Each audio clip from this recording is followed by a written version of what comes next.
Bienvenidos a esta edición de Amos del Multiverso. Soy Mortan John y conmigo están Mauricio. Hola, yo soy Masaki. Y yo soy Sergio. Hoy vamos a hablar de una de esas triquiñuelosas compañías de cómics y sus personajes, Valiant. Primero que nada, ahí les va el choro de Valiant. Muchos de ustedes conocerán a los cómics Valiant en alguna de sus encarnaciones. Hoy en día la compañía publica varios títulos en Estados Unidos y Latinoamérica. Pero su gran auge sucedió en la época de los años 90. Valiant, en cierta manera, creó la década de los 90 al introducir ideas tales como los números cero, las portadas de cromo, números regalados, los cupones para canje por material exclusivo y material basado en videojuegos, y probablemente nunca terminen de hacer penitencia por ello, con títulos como Turok, Magnus, Solar, Raya y Harbinger, entre muchos otros, compitieron codo a codo con las grandes casas editoriales con mucho menos presupuesto y talento superestelar. Todo comienza con Jim Shooter, uno de los más grandes editores en jefe que tuvo Marvel Comics. Aparte de escritor, Shooter fue el editor que le dio a la Casa de las Ideas sus mejores años durante la década de los años 70 y los años 80.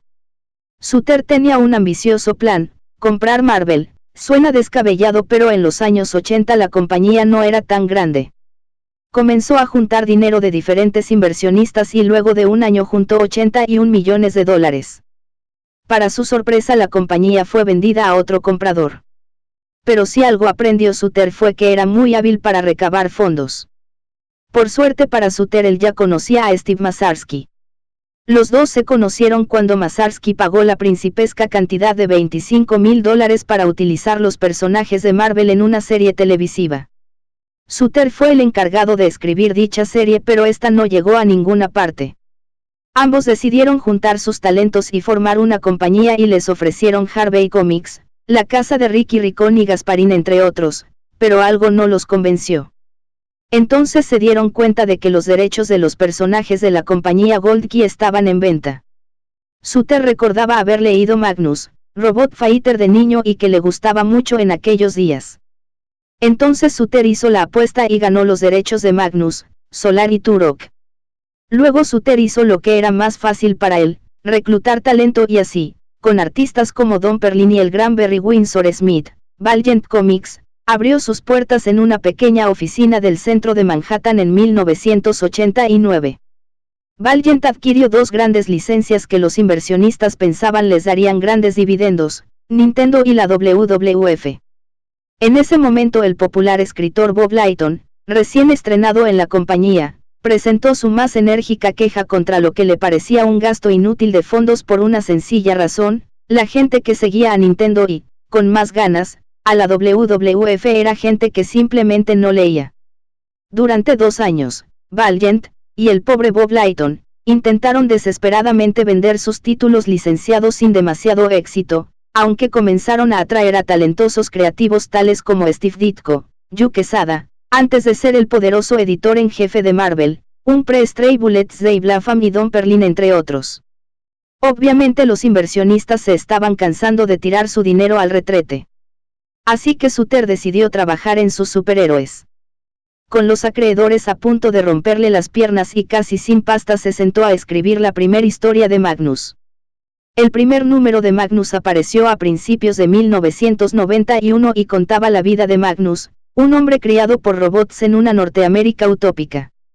Cuando los robots se rebelan, es el deber de Magnus el defender a la humanidad. Al número le fue bien, pero por ser una compañía pequeña, su tiraje era reducido. Aún así el título se estabilizó en los 60,000 ejemplares vendidos al mes. En los años 90 no era mucho, en la actualidad podría entrar dentro del top 25. 3 meses después llegó el segundo superhéroe de Gold Key, Solar, el hombre del átomo, hecho por Barry Windsor Smith, y fue también un éxito de la crítica. Aquí es donde Valiant comienza a diferenciarse de Marvel, DC y de los otros chicos nuevos del barrio, Image. Los primeros 7 números de Magnus tenían un cupón. Cuando tuvieras los 7 podrías cambiarlos por el número 0 de dicho título. Los títulos que siguieron fueron Harbinger, un grupo de superhéroes jóvenes; Exo Manowar, un bárbaro dentro de una armadura futurista; Shadowman, un músico de Nueva Orleans con poderes mágicos; y un año después del primer número de Magnus llegó un viejo favorito de Goldkey, Turok, el guerrero de piedra.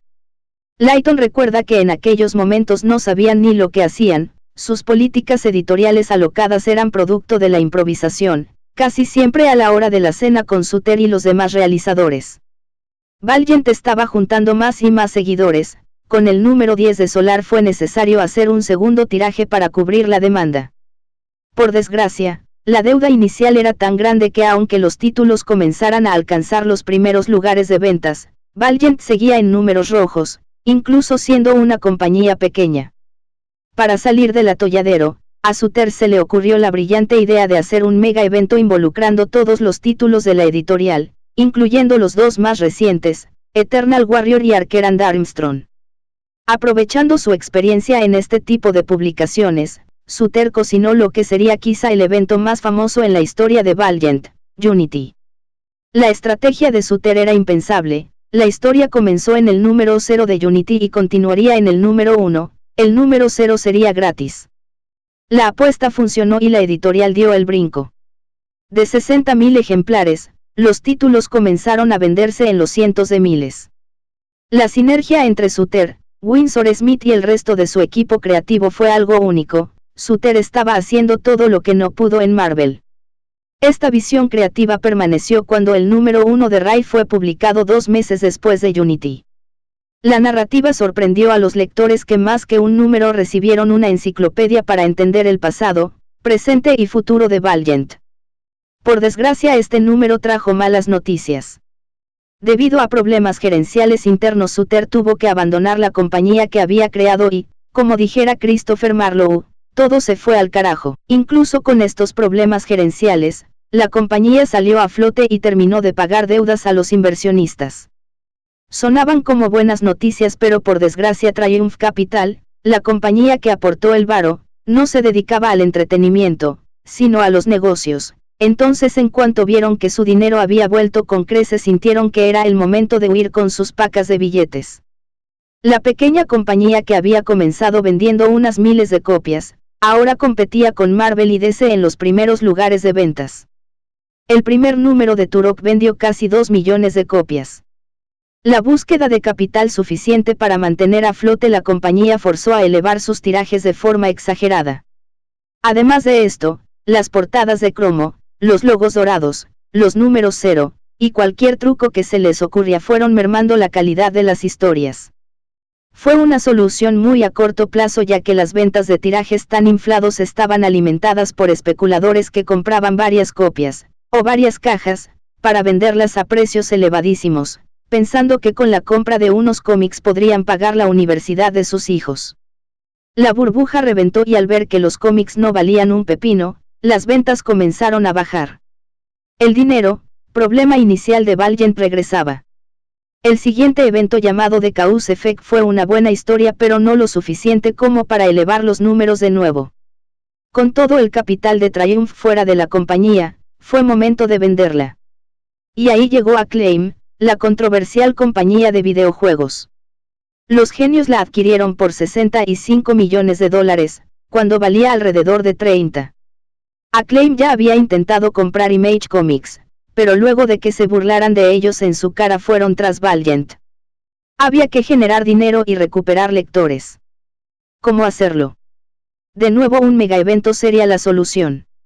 Digo, esos jamás fallan. Berquake intentó, sin éxito, atraer a la vieja audiencia. El truco sería pagar talento reconocido para hacer números quincenales por 2 meses. Los creativos recibieron hasta $20.000 por número y libertad creativa y, aún así, las ventas fueron mediocres y solo sirvió para hundir más la compañía. De ahí en adelante todo fue cuesta abajo, comenzaron los despidos y surgieron contrataciones de nuevo personal. La compañía decidió que era momento de renovar toda la línea. Terminar todos los números y comenzarlos desde cero. Nuevos orígenes, nuevos trajes, nuevas historias, nuevos equipos creativos que nos dieron como resultado las mismas o peores ventas. Fue un buen intento liderado por Fabián Nicieza, quien trajo talento reconocido a la empresa como Kurt Busiek y Garth Ennis, sin embargo, el daño estaba hecho. La gente se molestó por el cambio y muchos decidieron no volver a comprar a la nueva Valiant Acclaim. Después se hizo un esfuerzo más. Unity 2000 era una miniserie de 6 partes que traería a Jim Shooter de vuelta con la ayuda de Jim Starlin y que explicaría la relación que llevaban los universos Valiant y Acclaim, pero el momento había pasado y era más caro publicar, así que decidieron dejar de hacerlo en el número 3. Y así, como una ponchadura de llanta en la noche, Valiant se declaró en bancarrota en el 2004. Pero las cosas siempre tienen un momento, y Valiant encontró el suyo de nuevo en 2012 con el llamado Verano de Valiant. A la fecha la compañía, relanzada por los empresarios Dinesh Samdasani y Jason Koutari, goza como sus predecesores del gusto del público y la crítica, ganando la mayor cantidad de nominaciones para un solo número en 2014 y 2016, del prestigiado premio Harvey. Además, desde 2015 Valiant está en pláticas con Sony para producir adaptaciones cinematográficas de Bloodshot y Harbinger. Parece que eso de la nostalgia ha servido por lo menos para traer a Valiant de regreso una vez más. Más o menos eso fue lo que pasó. Los cómics de Valiant aún siguen apareciendo hasta la fecha, por una razón que no comprendo. Siguen teniendo como un público muy fiel y además incluso siguen con su loca idea de diversificarse en propiedades cinematográficas y caricaturas y cosas por el estilo. Hasta la fecha no se dice. Pero bueno, en fin. Bueno, no sé, mi primer contacto con Valiant en realidad fue, no sé si recuerdes, un cómic de Zelda. No me acuerdo si el número 2 o 3, era algo pésimo. Pero bueno, en aquel entonces cuando aparecieron sí se sintió como algo fresco, entre comillas, ¿no? Estamos hablando de que yo tendría 12, 13 años, quizás menos. Veías en la cómic, sí, en otras revistas, las primeras veces que veías a los personajes, se veía, bien armado, se veía interesante. Pero bueno, había, como dices, ciertos trucos por ahí de los que ahorita hablaremos, ¿no? Yo recuerdo, o sea, a mí en lo personal me empezó a llamar mucho la atención, independientemente de ese cómic de Zelda, que sí estaba bien gacho, y yo porque decía, oye, es que mira, también hay cómics como de Mario, o sea, de Mario, ¿no? Pero bueno, en fin, ¿no? El asunto es que yo recuerdo que se empezó a mencionar mucho en la Wizard. Para todos aquellos que no recuerdan qué es la Wizard y los envidio, era como el equivalente que teníamos a Comic Book Resources, pero escrito y en papel y mal escrito, ¿no? Y lo que tenía de remarcable la Wizard es que al final de la misma venía la lista de cuánto costaban ciertos cómics, pues no era como que la lista más como más thorough, pues, que existía acerca de los precios, ¿no? Y de repente los cómics de Valiant eran carísimos, de repente eran cómics que te costaban, no sé, $30, $35. Entonces, bueno, pero ¿por qué, no? O sea, Valiant fue un producto totalmente de la era de la especulación. Junto con Image, es básicamente la empresa que engloba lo que fue ese momento. Como vimos en el corto, llegaron a hacer usos de muchos gimmicks, portadas de cromo, etc. ¿Alguien de aquí tuvo alguna que recuerde? Ah, sí, claro que sí. Yo en lo personal llegué a tener 2 o 3 de las cromadas. La primera que sacaron de Valiant, si la memoria no me falla, debe haber sido la de Turok. O Bloodshot. Bueno, Yo voto porque fue Ninjak número 1. Ese estaba también completamente cromado, ¿no? No, porque la de Turok era, no sé si recuerdes, era nada más dentro de la portada únicamente un cuadro. Y posteriormente ya le hacían completa la portada de que hasta la contraportada todo era cromado. acabo de recordar que las portadas cromadas, tanto de la de Exo Manowar como la de Ninjak, eran de Joe Quesada. O sea, el actual poderosísimo presidente de Marvel. De hecho, él ahí empezó a trabajar, le dieron su primera oportunidad en lo que fue Valiant. La presencia de esas personas era mínima, que es justo lo que comentaba hace rato, de las triquiñuelas que utilizaba Valiant. Veías en su publicidad, y eran dibujos de Solar por Barry Windsor Smith, Joe Quesada, etc. De Bart Searson. Y ya que pasabas a los números 2 o 3, adiós a esas personas. Y mantenían un estilo de caza muy característico. No sé si podemos mostrar Sí. alguna imagen de... Sí, o sea, algunas cuantas como lo van a ver imágenes. de este lado, o sea, sí, o sea, como lo van a ver de este lado, o sea, eran unos colores como rosas y muy, muy extraño, ¿no? O sea, también, o sea, lo que pasa es que el estilo de caza de Valiant venía por Barry Windsor Smith, ¿no? Que fue como que el primer artista que como que reclutaron, o sea, de veras en forma, ¿no? Y todo lo que él hizo, el trabajo que hizo en el Doctor Solar, era como que lo que sentó las bases de lo que iba a ser bueno, el estilo de Valiant. Pero son cosas que a él le quedan muy bien. O sea, de hecho mismo Barry Windsor Smith llegó a comentar de cómo cuando llegó a trabajar allá al Bullpen, básicamente les tuvo que enseñar a todo el mundo a colorear y eso, ¿no? Y por eso se veían como que todos feos, Sí, ¿no? parecían hechos con colores cenicienta. Sí, era un estilo no tan agradable, pero te lo vendían como otra cosa, pues. Últimamente, la primera historia de Solar de Barry Windsor Smith, según recuerdo, venían backups. Sí. Y nada más lo ves como Solar, así como que las últimas 3 o 4 páginas, era el origen, pues. Pero si ya leías bien la historia del cómic de Solar, estaba un poquitín deficiente a la comparación de Barry Windsor. Yo recuerdo que lo primero que vi, igual que Mauricio, no fue el cómic en sí. O sea, también hay que darles un poquito de contexto a las personas que quizás no les tocó esa época. Antes, exclusivamente para comprar cómics, al menos aquí en México, en Guadalajara y en Ciudad de México, no había tiendas especializadas. O sea, nosotros comprábamos directamente del Sanborns. Y en el Sanborns lo que había, bueno, de otras tienditas, pero en general era puesto de periódico. Lo que había era DC y Marvel. Yo recuerdo que también lo vi en una revista española que se llamaba Comic Sin, y de lo que hablaban específicamente era de Magnus, que fue el primer título ya de superhéroes de Valiant, pues. Recuerdo que los dibujos me encantaron y se veían muy bien, pero aquí no teníamos una manera de conseguirlos, a menos de que pidiéramos, encargáramos a Estados Unidos, pero en aquel tiempo era un poquito más complicado que ahora. O sea, no había ni Amazon, no había una manera bien de pedirlos. Y me acuerdo que cuando empezaron a llegar en el boom de los 90s, estoy hablando 92, 93, empezaron a aparecer estos cómics de Valiant, pues. Y como dices, o sea, era como lo opuesto a Image, porque Image también era nuevo, pero Image sabíamos todos que no era tanto de historia, era más bien arte. Y siempre Valiant se movió con esa bandera de que tenía muy buenos creativos, o sea, como era Shooter, como era Barry Windsor Smith, y fue la diferencia, ¿no? O sea, sí eran las compañías nuevas, pero una estaba más enfocada a lo que era, pues, la historia, pues, al menos era como lo mercadeaban.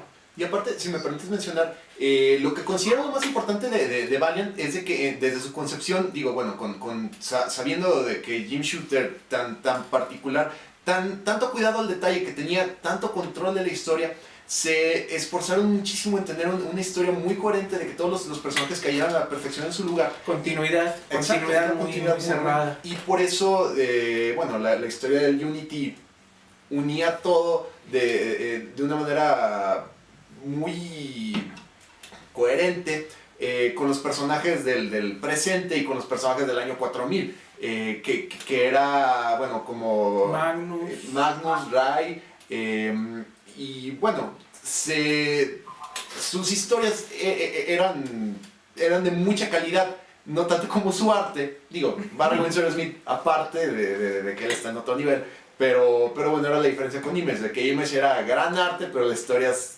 dejaban un poco que desear. Sí. Y ahí es donde llega el punto del gran crossover intercompañías, el Deathmate. El Deathmate. No, pero el Deathmate era un desastre, ¿no? Porque, para empezar, o sea, ni siquiera estaba como tan bien escrito y ni siquiera estaba como tan bien dibujado, ¿no? No, había unas partes horribles y un par de los números eran incomprensibles totalmente. Ahí están. Ahí están. Aquí están todos. Las portadas que no tenían número, eran por colores. Sí, y originalmente las publicadas por Valiant, la azul y la amarilla, y bueno, eran como bookends. Bookends, el primero, el plateado con portada de Jim Lee. No, es Quesada, no, sí, Jim Lee, perdón, Jim Lee. Y después aparecieron casi inmediatamente el azul y el amarillo, y tuvimos que esperar meses y no sé qué años, no recuerdo, para el rojo y el negro, los de Image. Los de Image. Y curiosamente en el negro es la primera aparición de los famosísimos Gen 13. Otrora famosísimos Gen 13, pero que nadie se acuerda de ellos. Bueno, pero en su momento fueron muy famosos. Y curiosamente en este número todavía les llamaban Gen X, que era el título original, pero por demandas, por amenaza de demanda de Marvel cambió a Gen 13 o Gen 13. Pero aquí todavía aparece como tal. Y bueno, eventualmente ya salió el epílogo, el final de la historia. Pero pues bueno. Que salió cuando ya nadie le importaba. Y aparte sí. era muy chistoso porque, digo, esto ustedes ya lo saben y lo hemos dicho miles de veces. Los de Image, los dibujos estaban bien, pero la historia no servía para nada. Y los otros al contrario, los de Valiant, pues, los dibujos estaban, horrendos. Y la historia estaba, pues más o menos, digo, de todos modos. Es un nivel abajo, pero sí. Ahora sí como que siempre era. Es que seguían, según yo recuerdo, la moda de esa época de que eran cosas muy nihilistas, pero ni siquiera en un buen estilo. O sea, nada más era muerte y cortar miembros y era algo absurdo. Recuerdo unos de esos de Deathmate, ya de los de Image, que era así, totalmente muerte.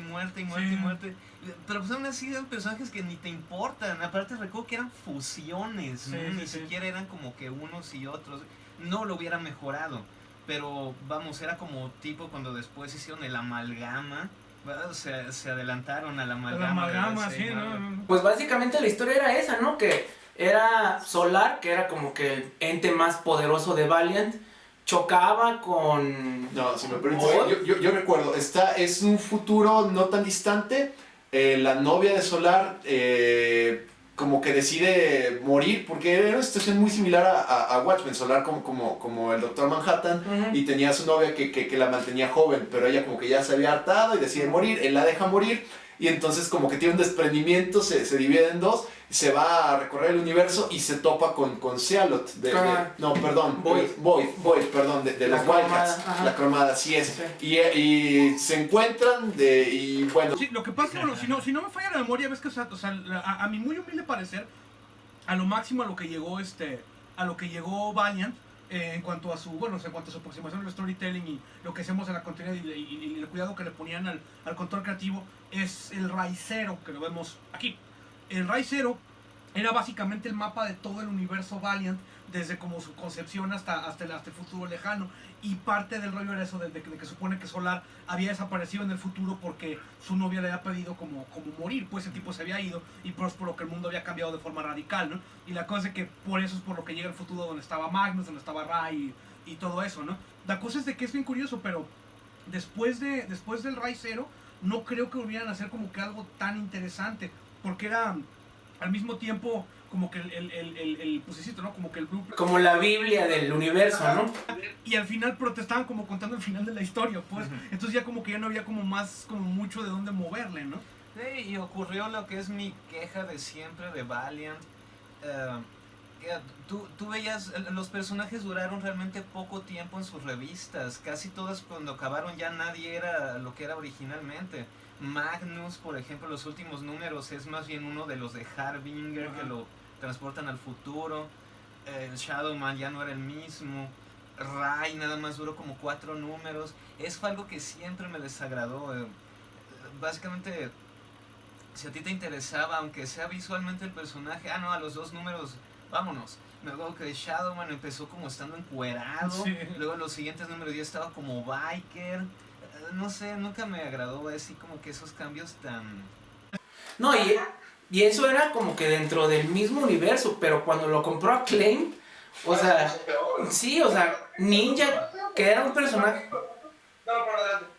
No, o sea, Ninja, que era un personaje, pues visualmente muy chido, o sea, lo terminaron haciendo un morro rojo de videojuegos, o sea, y la compañía, o sea, lo ves en retrospectiva y no fueron muchos años, o sea, 91, 92 fue cuando empezó, o sea, Valiant de superhéroes, porque digo, estamos mencionando lo de Nintendo, etcétera, etcétera, pero ya hablando de superhéroes empezó en el 92 y ya como, ¿qué será? 96, 97 fue cuando pasó lo de Acclaim, o sea, la neta no recuerdo, pero fueron pocos años. Pues la época del Nintendo 64, el Sí. juego de Shadowman era ya de esa parte El de Turok también. Ajá. No, Turok sí.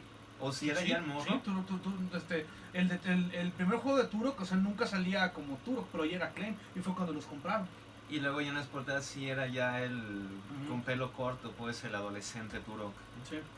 Sí, después dijeron de que el Turok que salía era el Turok de los 80, sí. Era así como, según esto, como supera generacional, my ass. Ok. No, pero sí, no, además de que la cosa con Acclaim fue muy triste, ¿no? Porque había, por ejemplo, un cómic que era como spin-off de Shadowman, que se llamaba Dead Side, ¿no? Que estaba dibujado por Ashley Wood, Sí. y escrito por Paul Jenkins, ¿no? Que con las épocas en que Paul Jenkins pues, podía hacer cosas interesantes. Y nada, publicaron 2 números y nunca publicaron el final, ¿no? Y yo, pues qué onda con esto. Y básicamente los dejaron de publicar como que de un día para otro, ¿no? O sea, así, y dejaron como todo tirado. Y pues sí, o sea, y la verdad, o sea, ya ni siquiera era, o sea, era nada más como así reboot for the sake of reboot, ¿no? Pues que incluso rebotearon el Exo Manowar, lo hizo Mark Waid, ¿no? Y también está así como que todo estúpido, que era como que el Exo Manowar nazi, porque todo siempre tiene que ser nazi, ¿no? O sea, Sí, contrataron gente célebre de esos momentos, Kurt Busiek, Mark Waid, y no les funcionó. Shadowman lo escribió Jimmy Delano y Garth Garth Ennis, Ennis, ¿no? ¿no? Es un buen equipo. Por ejemplo, recuerdo un caso muy particular, era Fabián Iciesa quien comentaba de que él se sentía orgulloso de que no había leído ni un solo número de la serie original del título que le habían encargado escribir. Por eso decía de que su approach era completamente nuevo pero no sé, siento que eso es irrespetuoso para el mismo título. Hasta la fecha todavía no los ha leído, según él. Y le creo. pero bueno, eso es más o menos como que un ligero paso encima de las cosas de Valiant. Es interesante, pero también realmente, por ejemplo, mira, enséñanos lo que tienes ahí, ¿no? O sea, aquí está el ejemplo más como más típico, ¿no? O sea, vean, ¿no? O sea, no esto, o sea, digo, no es como muy... Lo más interesante que tiene es el anuncio de Terminator atrás, ¿no? No, para mí lo más interesante es bueno, ahorita esperemos poder ver en grande la imagen del villano de la historia que trae su traje como de clavillazo blanco y camisa amarilla y mullet. Digo, es un... Es muy de su tiempo. Sí, es una cápsula al inicio de los 90. A ver, Bueno, si me permiten, creo que puedo ganar en ese aspecto.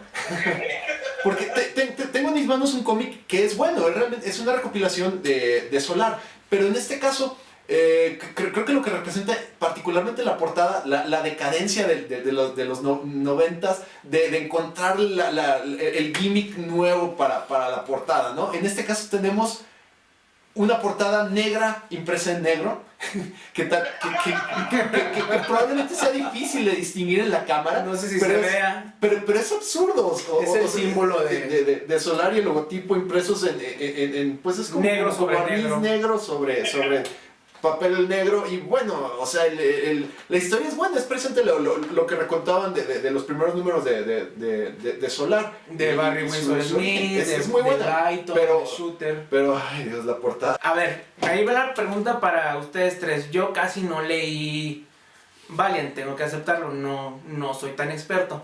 Sí, en este caso, ahí el que nos llevaba era Ricky, ¿no? Saludos a Ricky, pero él era el que tenía las cosas.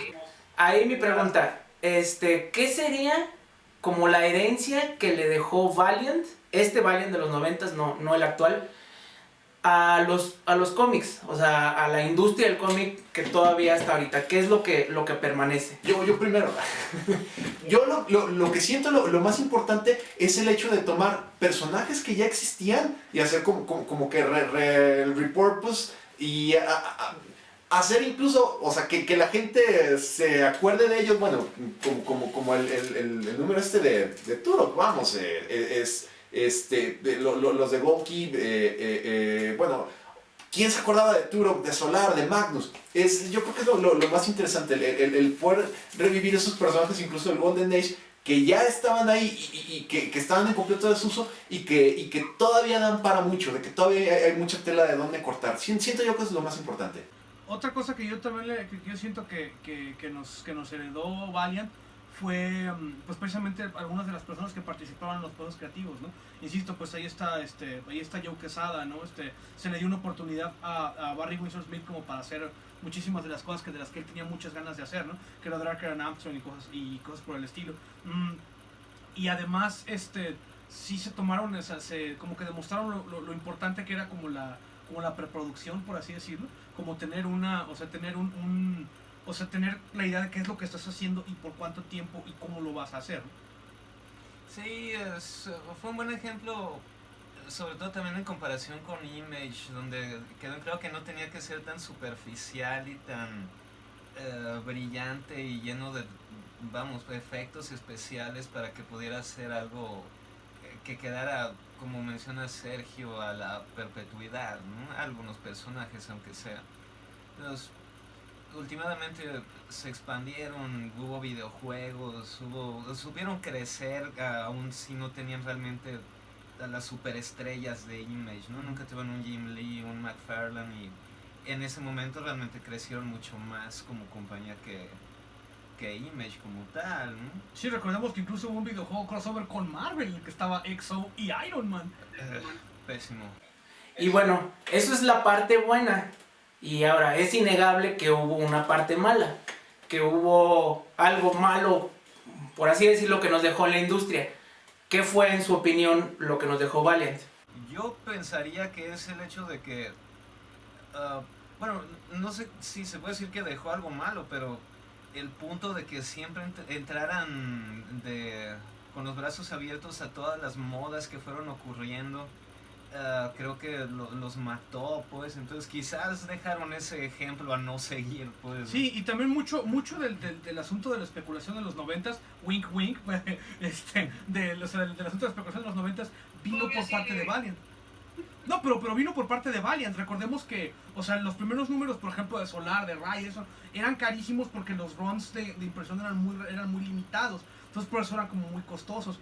Pero, o sea, recordemos que el Turok número 1 que mencionaba Sergio hace rato, esa madre vendió 3 millones de copias y aún así estuvo como en 7º lugar de ventas en ese mes. 3 millones de copias. Ahorita Batman no vende 3 millones de copias, ¿no? No vende ni 100,000 a veces. O sea, todo tiene que ver porque la gente creía que se iban a poder retirar con copias viejas, con copias de Turok, ¿no? Y lo peor del caso es que, como mencionó ahorita Masaki, la especulación sigue. Ahora que a las últimas moles que nos ha tocado ir, no me ha tocado ver un Turok 1, pero te aseguro que tenían el cinismo de cobrarlo a mínimo 100 pesos, mínimo, cuando su valor real no debería pasar del peso, en serio. Pero bueno, gracias por acompañarnos en otra ocasión, en otro de estos programas en el cual estamos discutiendo sobre estupideces. Nos vemos aquí la semana que sigue. Yo soy Mortal John. Mauricio. Yo soy Masaki, nos vemos. Yo sé que, hasta luego.